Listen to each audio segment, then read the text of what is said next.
Okay, so today we're starting our descent into Sacramento Executive. This is Elliot Flourish teaching diversion alternate. So we're going into SAC Executive and we're doing our descent checklist. We start by obtaining and briefing the METAR and briefing our passengers that we're coming into land. So we want to look at our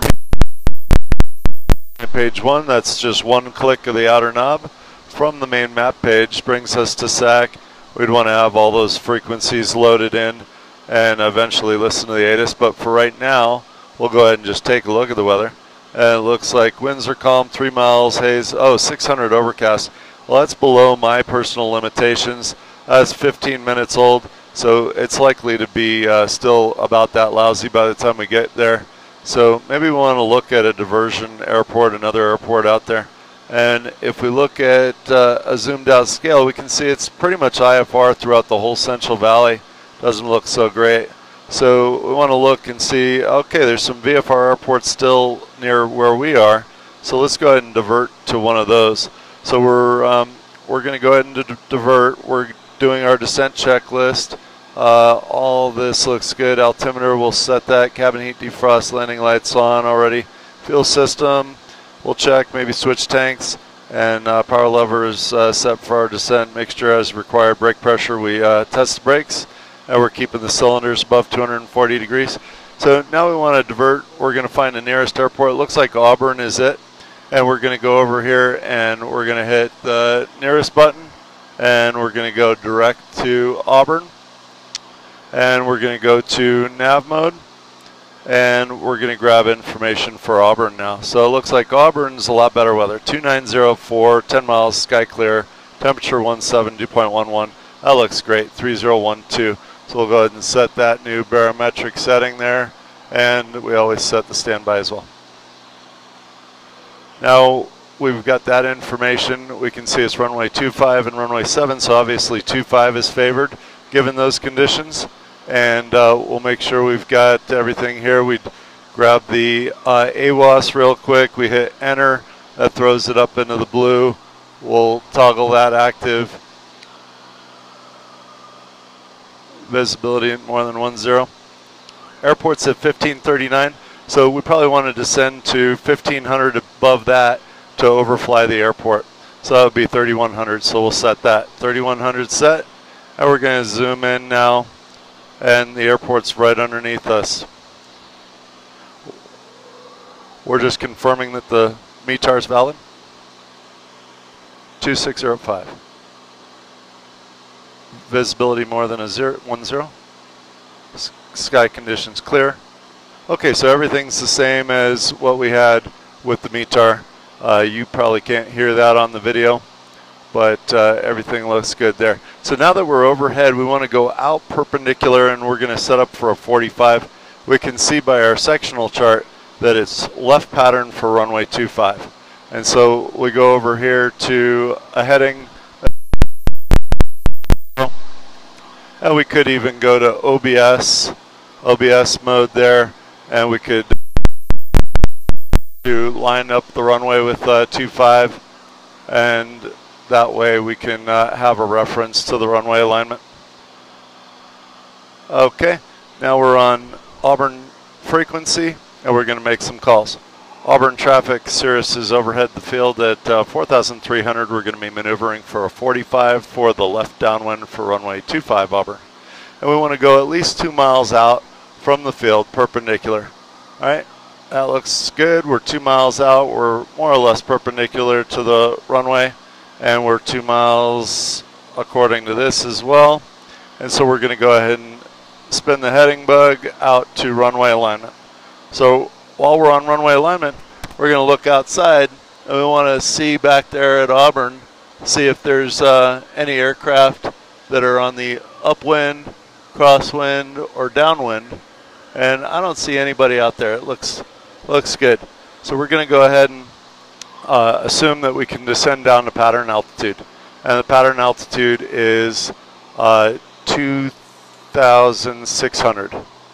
Okay. And so we'll continue that descent down to 2,600. We'd like to be down there before we get to the pattern. So I'm going to go ahead and slow it down, get a notch of flaps in below 119, and we'll go ahead and start our turn in on the 45. So 45 looks like I want to aim for about a 1 mile final. So it looks like about a 030 heading. So I'm going to set 030 as my reference heading to get us pointed in there on the 45. And we want to start a decent rate descent here in order to get down in time to be at 2,600 by the time we get to the pattern. You can see zoom in a little bit. You can see the hangars there, and we'll zoom back in. Auburn traffic, Cirrus is on a 3 mile 45 for the left downwind for runway 25 Auburn. We'll zoom in a little bit. I like to have a 5 mile scale for a VFR pattern. I like to have the terrain turned off, so terrain is off. And we should have our before landing checklist complete by now. So before landing, it's basically our gumps. So we do the gumps, and then we just back this up and confirm that we did all the seat belts, everybody's brief, fuel pump, mixture, flaps, and we got the autopilot off. Okay, so we'll go ahead and disconnect the autopilot, and we're throwing the mixture rich, all that good stuff is complete and confirmed by checklist. Okay, so now we want to be down to pattern altitude before we get to the pattern, and we're just reaching the downwind, and we're just reaching 2,600. We're 1.5 miles from the field, and we want to be about 1 mile wide here. So we're going to go ahead and turn to the runway heading, or the reciprocal, which is our downwind heading. At this point, we can power back up to 42, which is our benchmark power setting for pattern operations, and make sure that our speed is staying right around 100 knots.